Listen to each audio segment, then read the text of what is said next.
Many of you remember when Bibles were like this in homes and in churches.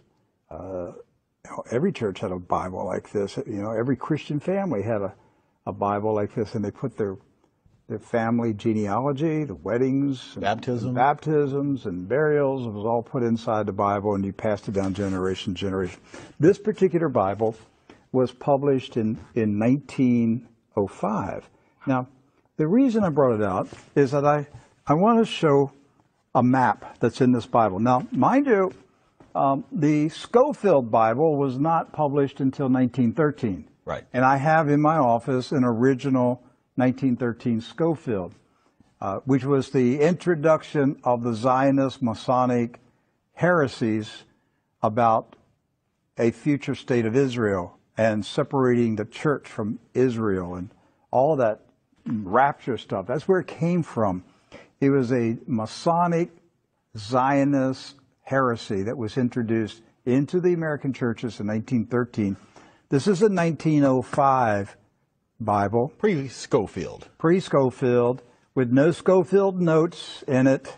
So, you open it up, and this is on page 13. I mean, this thing's big. I want to show you. Here is a map of the Holy Land. And it says, what? Oh, Palestine of the Holy Land. They misspelled Israel. No. Palestine. Palestine. Huh. And all these Christian Zionists that tell me, Rick, there's never been a Palestine. All right, so here's a still. There it is. Let's zoom in and show you here. Yeah. So, yeah, you hear these people like John Hagee, there's never been a Palestine. Well, look at this Bible map from 1905. And most Bibles, yes, from then had a map of Palestine. And Palestine is in the Bible itself, in the Old Testament.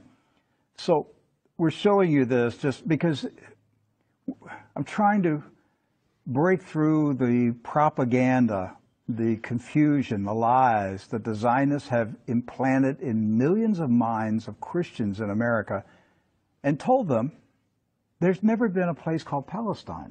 But I have a map, Rick. Right there it is. So, with that in mind, do you know who lived in Palestine? Palestinians? Palestinians.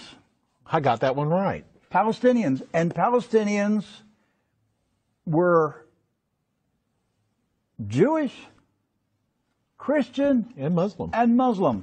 Right. They weren't a particular faith. They were citizens of a particular country. Palestine. They were all Palestinians. Yes. Jesus was a Palestinian. Look at this. Okay? So Israel has never meant a political country. It's always meant the people of God. Yes.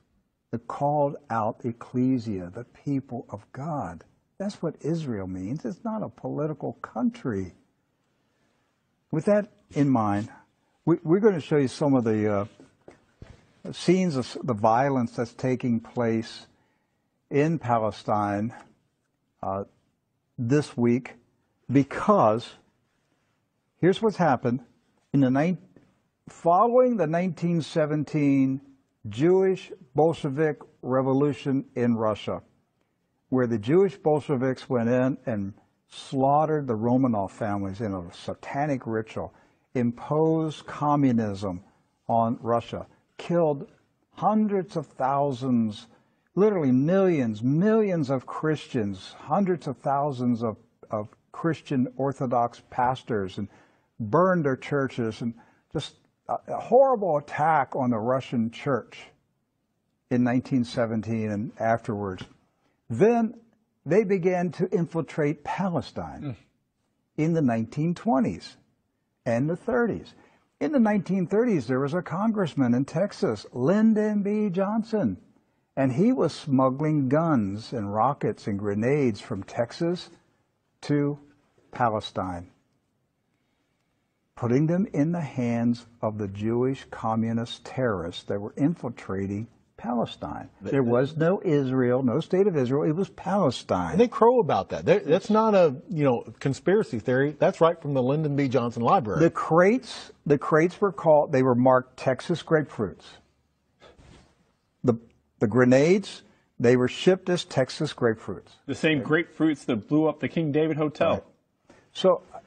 So the 1920s, the 30s, and into the 40s, the European Ashkenazis invaded Palestine, infiltrated. The Arabs, Christian, Muslim, and Jewish, all Palestinians, were alarmed by the arrival of the communist Ashkenazis from Europe. The so-called Jewish settlers were killing. They killed the Jewish residents of Palestine. Yes. You understand that? They killed the Jews who lived in Palestine. They killed Christians. They killed Muslims. They finally got enough critical mass that they had enough numbers that they took over Palestine and declared their independence in 1948. And Harry S. Truman, a 33rd degree Freemason, quickly recognized this new country as a real country. And that's how we got to 1948 and the State of Israel. There's never been peace in the Middle East since that day. That day is marked by all Palestinians as a day of disaster. Nakba. Nakba. A day of disaster. The disaster continues to this day. The Ashkenazi invaders continue to take the land, the homes of the Palestinians who have resisted, refused to leave their houses, refused to leave their farms. It's not about Palestinians trying to chase out Jews. It's Jews who are trying to chase out Palestinians. And to this day, since 1948, they're still fighting them, trying to make them leave. Right.